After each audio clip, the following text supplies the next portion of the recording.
Setelah 2 atau 3 bulan dari wafatnya Abu Thalib, Ummul Mukminin Khadijah Al-Kubra radhiyallahu anha pun wafat. Tanggung jawab ini tidak dapat dielakkan sedikit pun hanya karena resiko yang ditimbulkannya. Beliau berkata kepadanya, "Jangan menangis duhai anakku, sesungguhnya Allah lah yang akan menolong ayahandamu."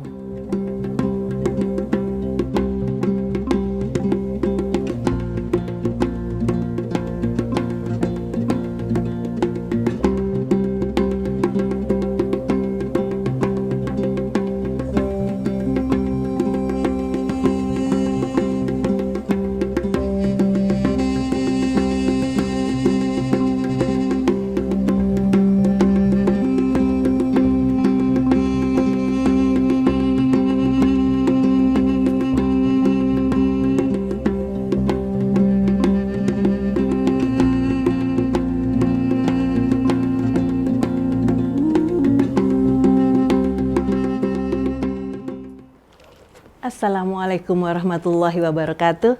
Innalhamdalillah wassalatu wassalamu ala rasulillah.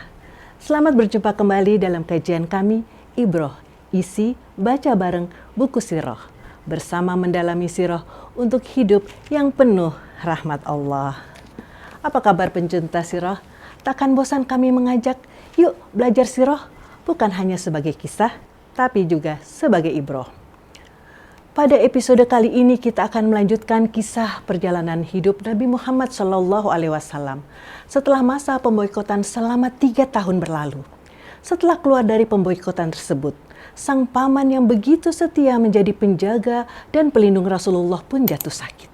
Sakit yang dialami oleh Abu Thalib semakin parah, maka tak lama dari itu ia pun menemui ajalnya, yaitu di bulan Rajab tahun 10 kenabian, hanya berjarak 6 bulan setelah keluar dari pemboikotan. Sa'id bin Musayyib menyebutkan dalam As-Sahih bahwa ketika Abu Thalib dalam keadaan sekarat, Nabi mengunjunginya, sementara di sisinya sudah ada Abu Jahal. Beliau SAW bertutur kepadanya, "Wahai pamanku, katakanlah la ilaha illallah. Kalimat itu akan aku jadikan hujah untukmu di sisi Allah." Namun Abu Jahal dan Abdullah bin Abi Umayyah memotong, "Wahai Abu Thalib, sudah bencikah engkau kepada agama Abdul Muthalib?" Keduanya terus mendesaknya sedemikian rupa, hingga kalimat terakhir yang diucapkannya adalah, "Aku masih tetap dalam agama Abdul Muthalib." Dengan sedih Nabi SAW berkata, "Aku akan memintakan ampunan untukmu selama aku tidak dilarang melakukannya." Tapi kemudian turunlah ayat, A'udzubillahi minasyaitonirrajim. Tiadalah sepatutnya bagi Nabi dan orang-orang yang beriman memintakan ampunan kepada Allah bagi orang-orang musyrik, walaupun orang-orang musyrik itu adalah kaum kerabatnya. Sesudah jelas bagi mereka bahwasannya orang-orang musyrik itu adalah penghuni neraka jahanam. Dalam ayat lain Allah Subhanahu wa taala berfirman, "Sesungguhnya kamu tidak akan dapat memberi petunjuk kepada orang yang kamu kasihi." Sungguh luar biasa pengorbanan dan perlindungan yang diberikan oleh Abu Thalib. Dia adalah benteng tempat berlindungnya dakwah Islamiyah dari para pembesar Quraisy. Namun sayang, ia tetap memilih agama nenek moyangnya sehingga sama sekali tidak membawanya meraih kemenangan. Dalam As-Sahih dari Al-Abbas bin Abdul Muthalib, beliau berkata kepada Nabi SAW, "Apakah engkau tidak memperdulikan pamanmu lagi? Padahal dialah yang melindungimu dan berkorban untukmu." Beliau bersabda, "Dia berada di neraka yang paling ringan. Andai kata bukan karena aku, niscaya dia sudah berada di neraka yang paling bawah." Abu Sa'id Al-Khudri juga meriwayatkan bahwa dia mendengar Nabi SAW bersabda, "Semoga saja syafaatku bermanfaat baginya pada hari kiamat. Lalu ia ditempatkan di neraka paling ringan yang ketinggiannya mencapai 2 mata kaki." Setelah 2 atau 3 bulan dari wafatnya Abu Thalib, Ummul Mukminin Khadijah Al-Kubra radhiyallahu anha pun wafat. Tepatnya pada bulan Ramadan tahun 10 kenabian. Sosok Khadijah merupakan nikmat Allah yang paling agung bagi Rasulullah Shallallahu Alaihi Wasallam. Selama seperempat abad hidup bersamanya, dia senantiasa menghibur saat beliau cemas, memberikan dorongan di saat-saat kritis, menyokong penyampaian risalahnya, ikut serta bersama beliau dalam rintangan yang menghadang jihad, dan selalu membela beliau, baik dengan jiwanya maupun dengan hartanya. Untuk mengenang itu Rasulullah Shallallahu Alaihi Wasallam bertutur, "Dia telah beriman kepadaku saat manusia tidak ada yang beriman. Dia membenarkanku di saat manusia mendustakan. Dia mengeluarkan hartanya untukku saat manusia tidak mau memberikannya. Dan Allah mengaruniakanku anak darinya, sementara tidak dikaruniakan kepadaku dari yang lain." Dalam As-Sahih dari Abu Hurairah, beliau bersabda, "Suatu hari Jibril alaihissalam mendatangiku sembari berkata, 'Wahai Rasulullah, ini Khadijah. Dia telah datang dengan membawa lauk pauk, makanan atau minuman. Bila dia nanti mendatangimu, sampaikan salam dari Robnya kepadanya dan kabarkanlah tentang rumah untuknya di surga yang terbuat dari permata yang tidak ada kebisingan dan keletihan di dalamnya.'"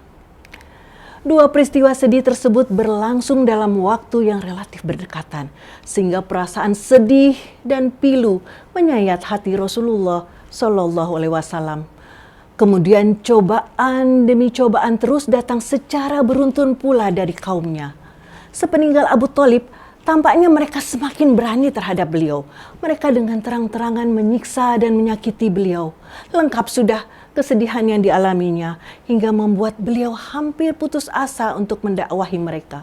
Karenanya beliau pergi menuju kota Taif dengan harapan penduduknya mau menerima dakwah beliau, melindungi dan menolong beliau melawan perlakuan kaumnya. Namun beliau sama sekali tidak melihat ada seorang pun yang mau melindungi dan menolong beliau. Bahkan sebaliknya, mereka menyiksa dan memperlakukannya dengan yang lebih sadis dari apa yang dilakukan kaumnya sendiri. Siksaan yang begitu keras tidak hanya dialami Nabi, tapi para sahabatnya juga ikut mendapatkan. Ibnu Ishaq berkata, ketika Abu Thalib wafat, kaum Quraisy menyiksa Rasulullah dengan siksaan yang semasa hidupnya tidak berani mereka lakukan. Lebih dari itu, salah seorang begundal Quraisy menghalangi jalan beliau, lalu menaburi debu ke arah kepala beliau. Tatkala beliau masuk rumah dalam kondisi demikian, salah seorang anak beliau menyongsongnya dan membersihkan debu tersebut sembari menangis kepadanya. Beliau berkata kepadanya, "Jangan menangis, duhai anakku, sesungguhnya Allah lah yang akan menolong ayahandamu." Ibnu Ishaq melanjutkan, jika mengingat hal itu, beliau selalu berkata, "Tidak pernah aku mendapatkan suatu perlakuan yang tidak aku sukai dari Quraisy hingga Abu Thalib wafat." Karena beruntunnya kesedihan demi kesedihan pada tahun itu, maka tahun ini disebut Amul Husni atau tahun kesedihan. Sehingga sebutan ini lebih dikenal di dalam buku-buku sejarah. Rasulullah menikah dengan Saudah binti Zam'ah pada bulan Syawal tahun 10 kenabian. Saudah termasuk wanita yang masuk Islam lebih dahulu, ikut serta dalam hijrah kedua ke Habasyah. Suaminya bernama As-Sakran bin Amru yang juga masuk Islam dan hijrah bersamanya serta wafat di negeri Habasyah. Ketika telah melewati masa iddah, Rasulullah Shallallahu Alaihi Wasallam melamar dan menikahinya. Dia adalah wanita pertama yang beliau nikahi sepeninggal Khadijah. Lalu setelah beberapa waktu tahun berselang, dia menghadiahkan gilirannya kepada Aisyah. Dengan beruntunnya cobaan kepada kaum muslimin ini, orang-orang yang berpikiran jernih pasti tertegun. Orang-orang yang berakal pasti tidak habis pikir, apa gerangan yang membuat kaum muslimin sanggup bersabar hingga sedemikian rupa? Bagaimana mungkin mereka begitu tabah menghadapi berbagai penindasan demi penindasan yang membuat bulu kuduk berdiri dan hati bergetar saat mendengarnya? Ternyata paling tidak ada 6 faktor yang menjadi penyebabnya. Mari kita urai dengan singkat di sini. Yang pertama, keimanan kepada Allah. Sebab yang paling utama adalah iman kepada Allah dan mengenal Allah dengan sebenar-benarnya pemahaman. Jika iman telah mantap bersemayam di kalbu, ia laksana gunung yang tidak mungkin digoyahkan. Orang dengan keimanan kokoh dan keyakinan teguh seperti ini memandang segala bentuk kesulitan hidup di dunia, bagaimanapun sulit dan beratnya, ibarat buih yang mengapung di air bah yang mengalir dengan deras menjebol dinding bendungan yang kokoh. Dia tidak peduli pada kesulitan-kesulitan itu karena telah merasakan manisnya iman, indahnya ketaatan, dan cemerlangnya keyakinan. Dari faktor utama ini muncul sejumlah faktor lain yang akan mengkokohkan ketegaran dan kesabaran mereka. Yang kedua, kepemimpinan yang mempersatukan hati. Rasulullah Shallallahu Alaihi Wasallam merupakan pemimpin tertinggi bagi umat Islam, bahkan bagi seluruh umat manusia. Beliau adalah sosok dengan segala sifat mulia, fisik yang mempesona, jiwa yang sempurna, akhlak yang luhur, sifat-sifat yang terhormat. Hal ini membuat hati tertawan dan membuat jiwa rela berjuang untuknya sampai tetes darah terakhir. Kesempurnaan yang dianugerahkan kepada beliau tersebut tidak pernah dianugerahkan kepada selain beliau. Beliau menempati posisi puncak dalam derajat sosial, keluhuran budi, kebaikan, dan keutamaan. Demikian pula dari sisi kesucian hati, amanah, kejujuran, dan semua jalur kebaikan tidak ada yang menandinginya. Jangankan oleh para sahabat karib beliau, musuh-musuhnya pun tidak meragukan hal ini. Setiap kata yang terucap dari lisan beliau, sesungguhnya mereka yakin kebenarannya. Yang ketiga, rasa tanggung jawab. Para sahabat sadar sepenuhnya akan tanggung jawab berat yang membebani pundak Rasulullah. Tanggung jawab ini tidak dapat dielakkan sedikit pun hanya karena resiko yang ditimbulkannya. Mereka yakin menghindari tanggung jawab itu lebih besar bahayanya dibanding penindasan yang mereka alami. Kerugian akibat menghindari tanggung jawab ini tidak sebanding dengan kesulitan hidup yang mereka hadapi akibat memikul tanggung jawab tersebut. Yang keempat, iman kepada akhirat. Iman kepada akhirat merupakan salah satu faktor yang menguatkan tumbuhnya rasa tanggung jawab tersebut. Mereka memiliki keyakinan yang kuat bahwa mereka akan dibangkitkan kelak menghadap Rabb semesta alam. Amal mereka akan diperhitungkan dengan sedetil-detilnya, besar dan kecil. Jadi hanya ada dua pilihan, ke surga yang penuh kemenangan atau ke neraka jahim yang penuh dengan azab yang abadi. Mereka menjalani kehidupan dengan mengharapkan rahmat Allah sekaligus takut atas siksanya. Yang kelima, Al-Quran. Pada rentang waktu yang amat kritis dan sulit ini turunlah surat-surat dan ayat-ayat Al-Quran yang membawa dalil dan bukti tentang kebenaran prinsip-prinsip Islam yang menjadi inti dakwah. Dengan cara-cara yang akurat dan memikat, Al-Quran memberi petunjuk kepada kaum muslimin tentang dasar-dasar kekuasaan Allah agar mereka menjadi masyarakat yang ideal di dunia, yaitu umat Islam. Ayat-ayat itulah yang mampu membangkitkan kesabaran dan ketegaran mereka. Dan yang keenam, kabar gembira akan datangnya kemenangan. Sejak awal kaum muslimin menyadari bahwa mereka akan menghadapi berbagai kesulitan dan tekanan. Namun mereka juga mengetahui bahwa dakwah Islam bertujuan untuk menghapus praktik-praktik jahiliyah dan tatanan kehidupan yang semena-mena, menyebarkan pengaruh di muka bumi, dan menguasai politik dunia untuk memimpin umat manusia meraih ridho Allah. Membebaskan manusia dari praktik penyembahan kepada sesama hamba dan beralih menyembah Allah semata.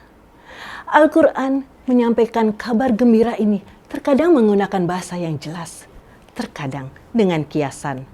Pada masa-masa genting di mana bumi terasa sempit bagi kaum muslimin dan nyaris mencekik leher, turunlah ayat-ayat tentang nabi-nabi terdahulu di antara kaum yang mendustakan dan mengingkari mereka. Kisahnya serupa dengan kondisi yang sedang dialami para pemeluk Islam di Mekah dan orang-orang kafirnya. Ayat-ayat ini juga menjelaskan kesudahannya, yaitu dibinasakannya orang-orang kafir dan zalim, serta diwariskannya dunia seisinya kepada hamba-hamba yang saleh. Demikian pencinta sirah, Ibroh episode 17 kali ini, kisah tentang tahun kesedihan dan hal-hal penting penyebab kesabaran dan keteguhan kaum muslimin. Sampai jumpa di episode selanjutnya.